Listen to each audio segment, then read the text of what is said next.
Stories have always been a powerful way to touch the human heart. Long before people wrote books or built schools, wisdom was passed from one generation to the next through stories. These stories were easy to remember, easy to share, and most importantly, they carried lessons that stayed with people for their whole lives. In Buddhism, such moral stories are not just entertainment. They are like mirrors that reflect back to us the truth about life, compassion, kindness, and the choices we make every day. They allow deep teachings to be understood by everyone, young or old, learned or unlearned, because they go straight to the heart. One of the most beautiful examples is the story of the Banyan Deer. At first, it may sound surprising that a deer can become the hero of a story that has been told for centuries across Asia. But in the Buddhist tradition, animals are not just animals.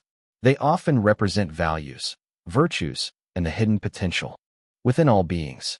A deer, usually seen as gentle and vulnerable, becomes in this story a symbol of courage, wisdom, and compassion greater than even that of human kings. It shows us that true greatness is not about strength or power, but about kindness and selflessness.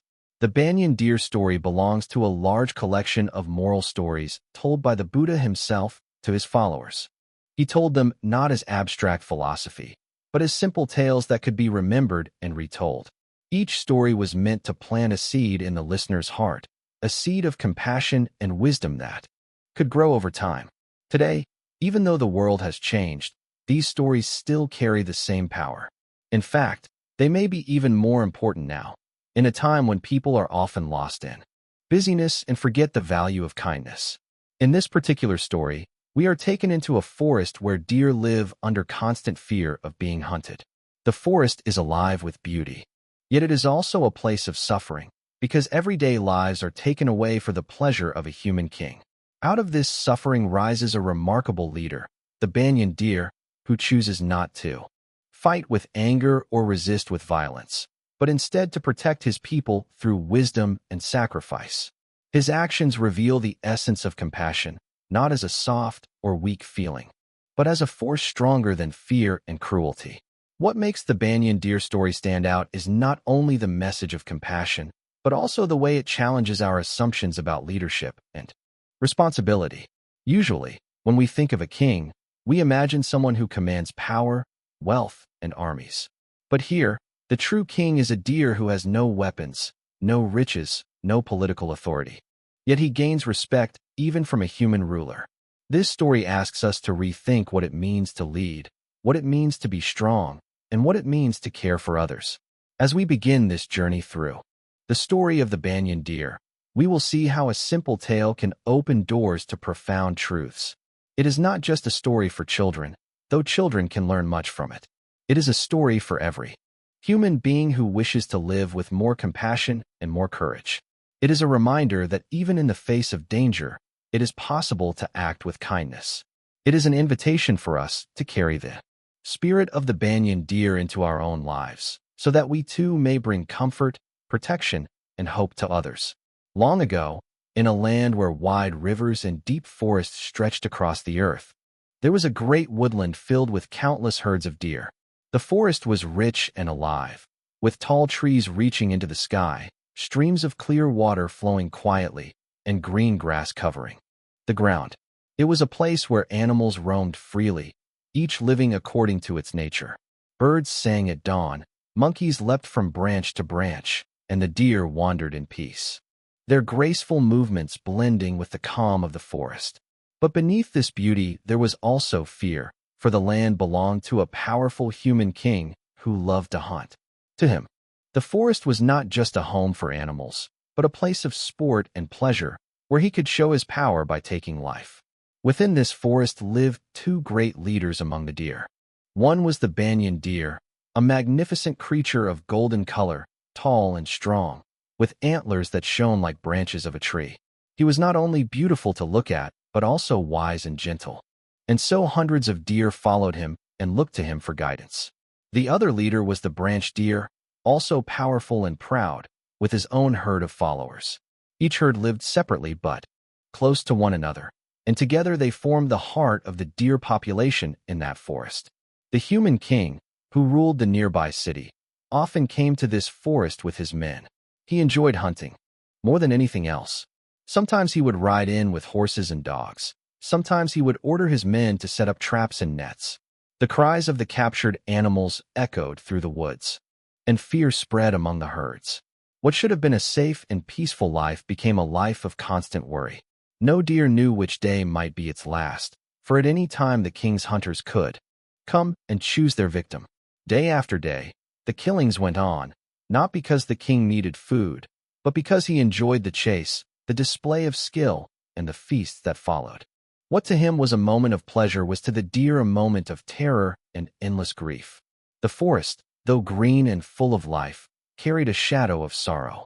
Mothers feared for their young. The old feared for their last days, and even the strongest stags could not escape the power of men armed with bows and spears.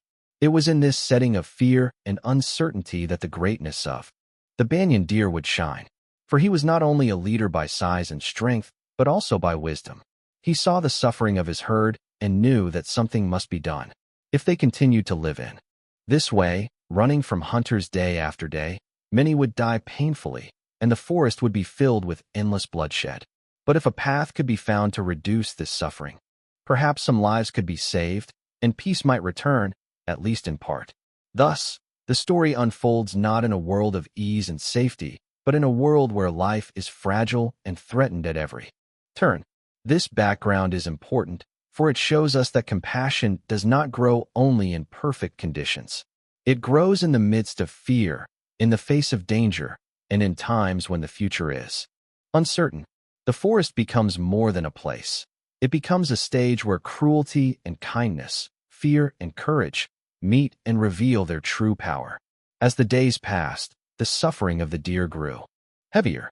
Every time the king and his hunters entered the forest, panic spread like fire through the herds. The pounding of hooves, the sharp cries, the smell of blood, all became part of their daily lives. The deer could no longer graze in peace, nor could they rest without fear. Even in the stillness of night, they trembled, for at any moment the hunters might return. The Banyan Deer, wise and compassionate, could not ignore this endless misery. He looked at his herd and saw mothers who worried for their fawns. He saw the weak and the old who could not run fast, and he knew that if nothing changed, soon the forest would be emptied of life. He also saw that to resist by force was hopeless.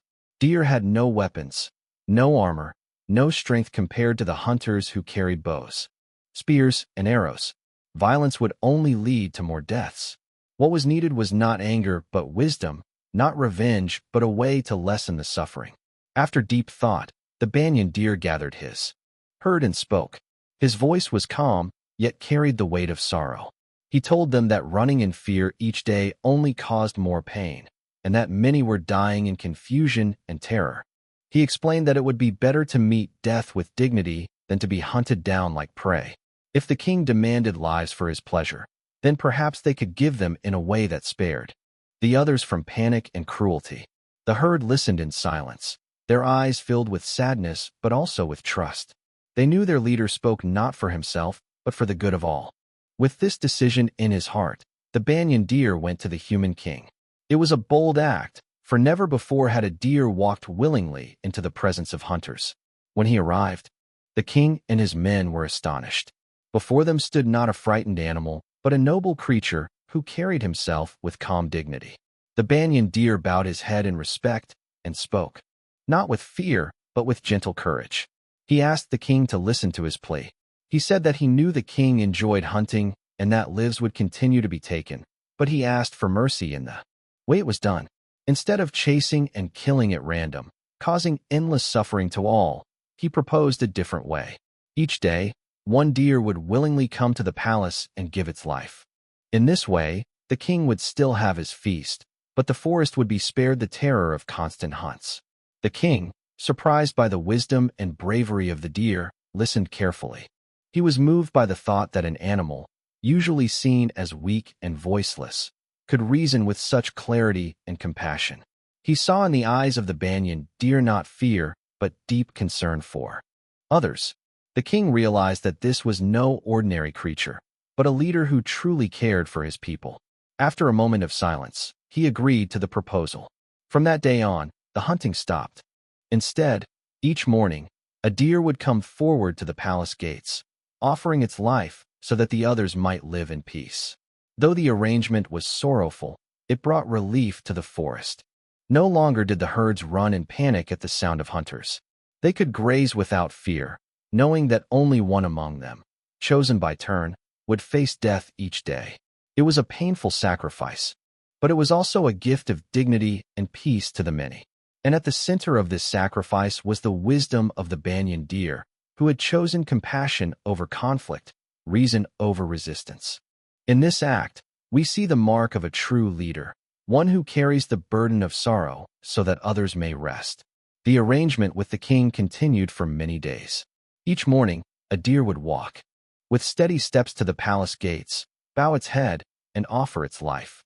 Though sorrow hung over the forest, there was also a kind of quiet acceptance. The deer no longer lived in constant panic, and families could spend their last moments together with calm instead of confusion.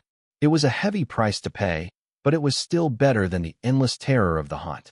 The Banyan Deer watched over his herd with deep sadness, but also with the quiet strength of one who knows that even in suffering, dignity can be preserved. One morning, however, something happened that would change the course of the story. On that day, it was the turn of a young doe from the herd of the Branch Deer King. She was gentle and small, and she carried within her the gift of new life, for she was heavy, with a fawn soon to be born. When her time came, she trembled, not only for herself but for the little one who had not yet seen the world. She thought of her unborn child and of the injustice of leaving the world before giving life a chance. With tears in her eyes, she approached her leader, the Branch Deer King, and begged him to spare her, at least until after she had given birth. She promised that when her fawn was old enough to survive, she would go willingly to the palace and fulfill her duty. But the Branch Deer King, proud and unyielding, refused her plea. His heart was hard, and his concern was only for the order of the arrangement. He told her that it was her turn and that she must go, for if exceptions were made, the system would collapse.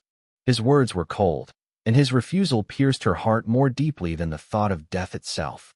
Desperate and broken, she turned away from her herd and walked with trembling steps to seek another path.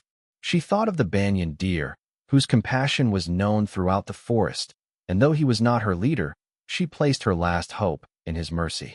When she reached the Banyan Deer, she fell at his feet and told him of her sorrow. She spoke of her unborn child, of her wish to see it breathe the air of the forest and run in the meadows, even for a short time. She did not ask to escape death forever. She only asked for a chance to bring her little one into the world. The Banyan Deer listened in silence, his great eyes filled with compassion. He did not see before him just a deer doomed by turn, but a mother pleading for her child. In that moment, he felt the pain of all mothers, the love that sacrifices everything for the sake of the young, and the fear of losing life before it has even begun. Without hesitation, he made his decision. He rose to his feet and told the doe that she would not go to the palace that day. Instead, he would go in her place. The doe wept in gratitude, but also in sorrow, for she could not believe such kindness could be real.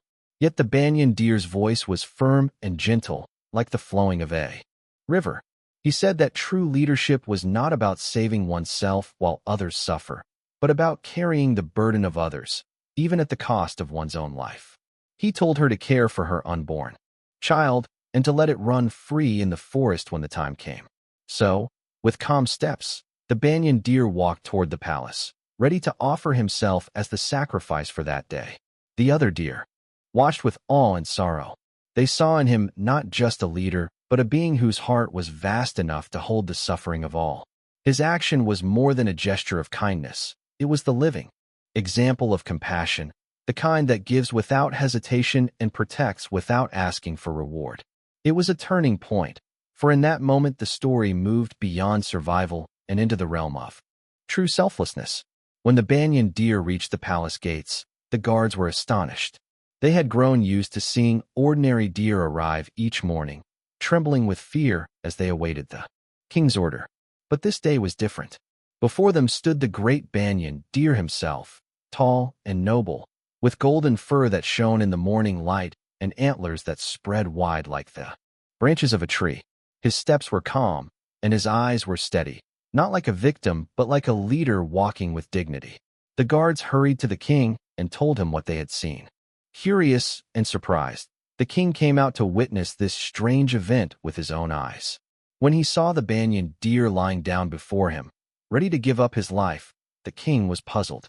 This was the same deer who had spoken with such wisdom before, the same deer who had made the agreement that had brought peace to the forest. Why would he come here himself, when he could have remained safe while others fulfilled the turns? The king demanded to know the reason. He asked if perhaps the system had failed, or if there was some trick. His voice carried both suspicion and confusion, for he could not understand why a leader would offer his own life so willingly. The banyan deer raised his head and explained with gentle clarity. He told the king about the pregnant doe, who had come to him in despair. He described her plea to save her unborn child and her leader's refusal to hear her cry. He spoke of the love of a mother, the innocence of a life not yet born, and the cruelty of cutting it off before it even had the chance to breathe. Then he said that as a leader, he could not stand by and allow such injustice to happen. If a life had to be taken that day, let it be his, so that the mother could live to bring her child into the world. The king listened in silence, and as the words sank into his heart, he felt a deep stirring inside him. Here was an animal, one he had hunted for sport, one he had thought of as no more than a creature for his pleasure, and yet this animal showed more compassion, more courage, and more nobility than many humans he had known. The king was humbled. He realized that true greatness did not lie in power, wealth, or the ability to take lives, but in the ability to protect them. For the first time, he saw that the forest was not simply his playground, and the animals not merely his possessions. They were beings with families, hopes, and fears, capable of love and sacrifice.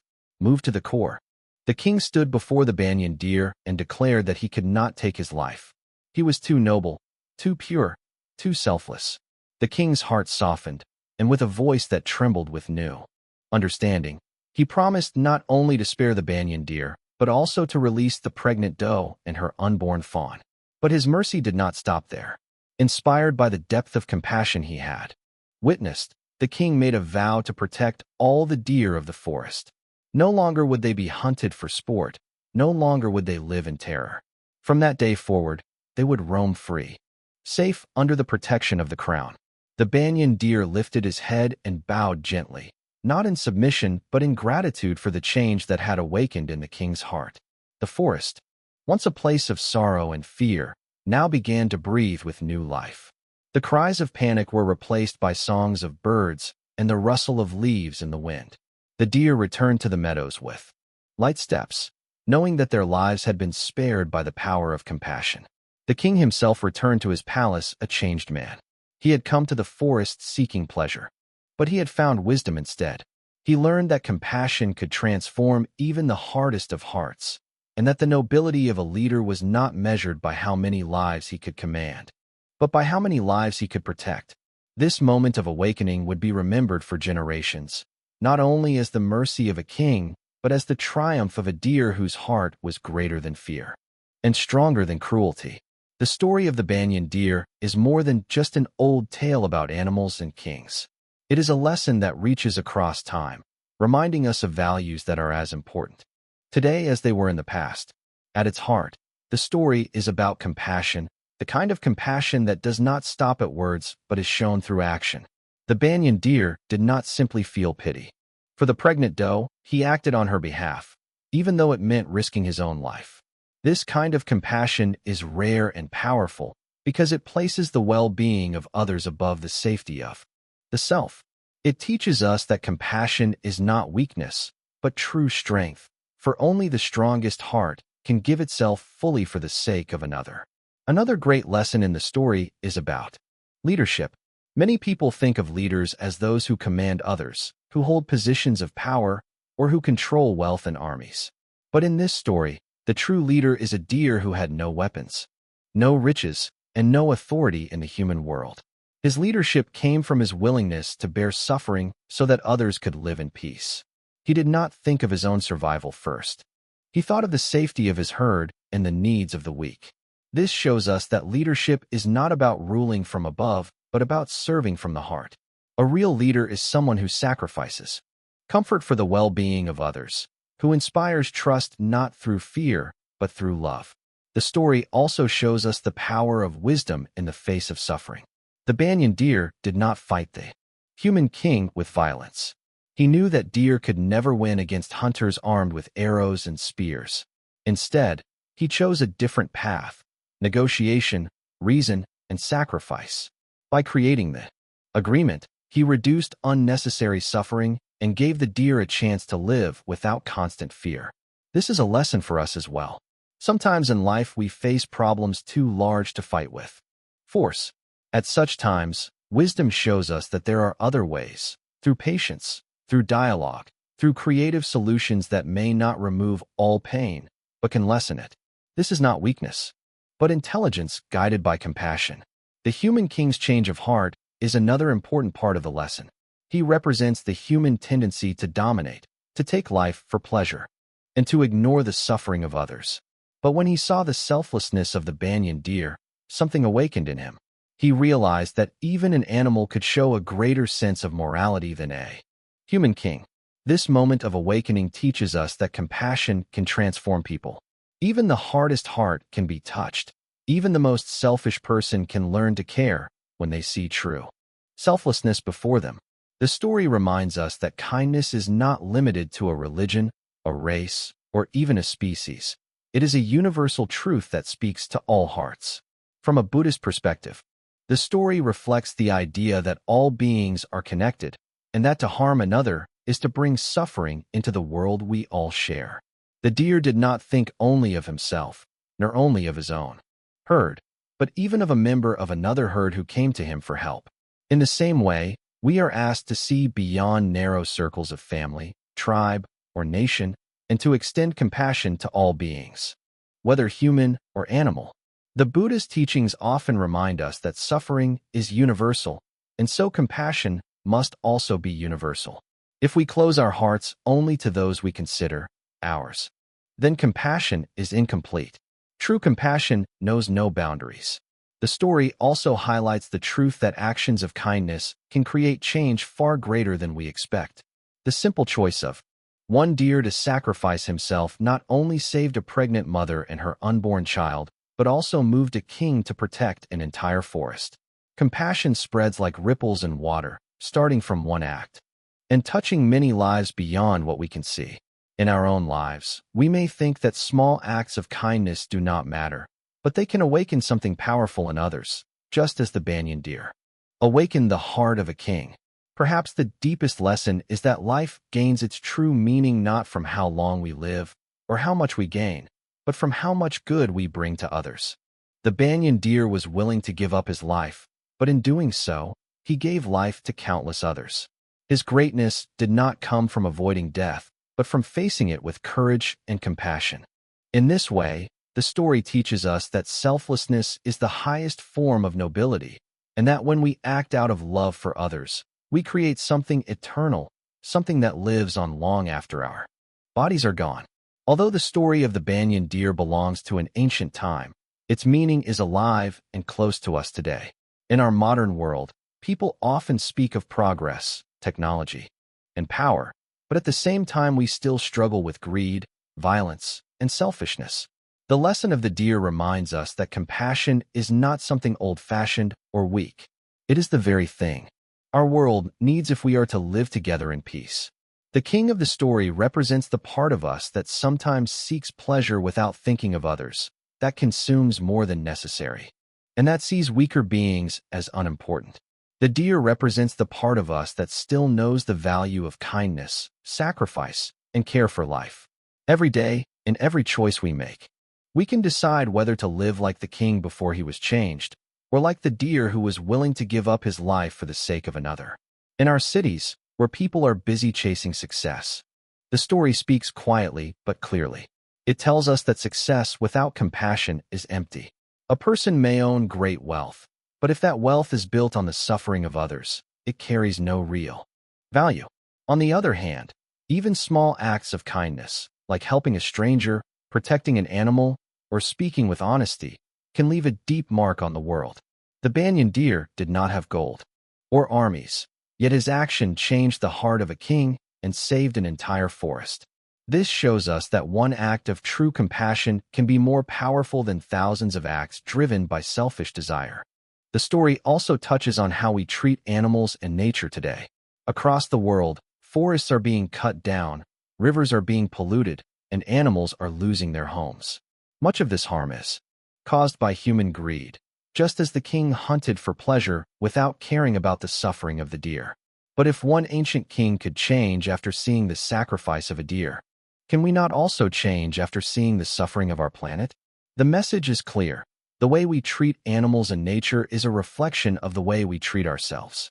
If we destroy the earth, we destroy the conditions for our own life. If we show compassion to animals and protect the environment, we create a future where both humans and other beings can live in peace. The moral of the Banyan Deer is, in this way, also a call for environmental care in our time. On a personal level, the story speaks to our relationships with one another. In families, workplaces, and communities, we often face moments when we must decide whether to put ourselves first or to act for the benefit of others. The easy choice is to protect ourselves, but the deeper choice, the nobler one, is to sacrifice comfort for love. Parents often do this for children, friends sometimes do this for each other, and even strangers can do this when compassion fills their hearts. The Banyan Deer shows us that such choices, though difficult, are what make us truly human. Without compassion, life becomes a cold competition. With compassion, even hardship can be faced with dignity and hope. In the modern age, leadership is often measured by power, money, or influence. But the story asks us to see leadership differently. The Banyan Deer was a leader not because he ruled with force, but because he guided with compassion and set an example of courage. This is the kind of leadership our world needs today, in politics, in business, in schools, and in families. Leaders who care only for themselves may gain short-term success, but they bring long-term harm. Leaders who serve others, who place the needs of the weak before their own comfort, create trust, unity, and peace. The story reminds us that the best leaders are those who carry the spirit of the deer, not the pride of the hunter. Another modern lesson lies in the power of example. The Banyan Deer did not try to preach to the king with words. He simply acted with pure compassion, and the king was moved by what he saw. In our own time, it is easy to talk about kindness, but what truly inspires others is when they see it in action. If we live with honesty, patience, and compassion, others will notice, and it may change them without a single word spoken. This is how goodness spreads, not through empty speeches, but through living examples that touch the heart. Finally, the story offers us hope.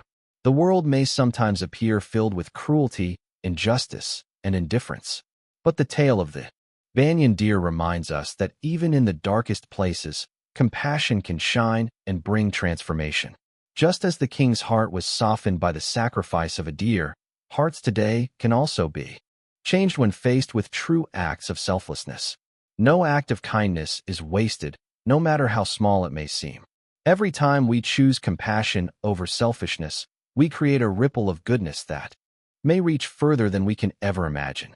The ancient forest where the deer lived may be far away from us now, but the truth of the story is not bound by time or place. It speaks to us in our homes, in our streets, in our workplaces, and in the way we relate to nature and to each other. To live with compassion is to live with true strength. To lead with compassion is to lead with true wisdom. And to protect life, whether human or animal, is to honor the deep connection we all share. This is the modern relevance of the story, a lesson that can guide us not only as individuals but also as a world that must learn to live in harmony before it is too late. The story of the Banyan Deer does not end in the forest of the past. It continues to live in every heart that listens carefully and reflects deeply.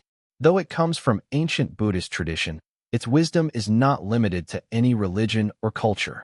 It is a mirror held up to human life, showing us what is possible when compassion, courage, and wisdom come together. The deer was not the strongest in body, nor the richest in possessions, but he was strong in spirit, and that strength proved greater than the power of a king. It is a reminder that true greatness does not come from wealth, weapons, or authority, but from the ability to care for others even when it demands the highest sacrifice. As we think about this story, we can see that it is not simply about animals and hunters, but about the choices we face every day. Each of us is like the king, with the ability to cause harm or to protect life. Each of us is also like the deer, capable of compassion and sacrifice. The question is, which side of ourselves do we choose to follow? The answer to this question shapes not only our own destiny, but also the world around us. If we choose selfishness, the world becomes colder and more divided. If we choose compassion, the world becomes brighter and more connected. The Banyan Deer reminds us that even a single act of kindness can change the course of many lives. He stepped forward, ready to give up his life for another, and that action awakened compassion in the heart of a king who once ruled with cruelty. From one sacrifice came protection for countless lives. This shows us that goodness is never wasted, even if we cannot see the results right away. Every act of compassion plants a seed that may one day grow into something greater than we imagined. The story also carries a message of hope for the future. In times of fear, greed, and conflict, it is easy to feel that kindness is too small to matter. Yet the Banyan Deer proves that compassion is never too small, and it is never powerless. It is the one force that can reach across barriers, soften hardened hearts, and bring peace where there was once suffering. If a simple deer could touch the heart of a king, then surely our own acts of compassion can touch the lives of those around us. In Buddhist tradition, such stories are told not only to entertain, but to guide, to plant seeds of wisdom in the hearts of listeners. The lesson is clear. We are all connected in the web of life, and the suffering of one affects the whole. To live wisely is to live with awareness of this truth, and to live compassionately is to bring harmony to that web. When we forget this, we cause harm not only to others, but also to ourselves. When we remember it, we create peace, both inside and outside. So let us take the memory of the Banyan Deer with us into our daily lives. Let us remember that leadership means service, that true strength means compassion, and that the greatest victories are not those won through violence, but those achieved through kindness. Let us remember that each moment offers us a chance to choose, and in those choices, we shape the world. Even in small things, speaking gently instead of harshly, helping instead of ignoring, sharing instead of hoarding, we carry the spirit of the Banyan Deer. And when life demands more of us, when we face moments of great challenge, may we also find the courage to act with selflessness, to protect the weak, and to hold on to compassion even in the face of danger. In this way, the story is not just something we hear and forget, but something we live and pass on, just as it has been passed on through generations. The forest may be silent now, the ancient king and the noble deer long gone, but their story lives on. It whispers to us through time. Compassion is the path. Selflessness is the strength, and kindness is the true legacy. If we can live by this message, then the world, with all its troubles, still holds hope for peace. The Banyan Deer lives within us. Whenever we choose to act with love,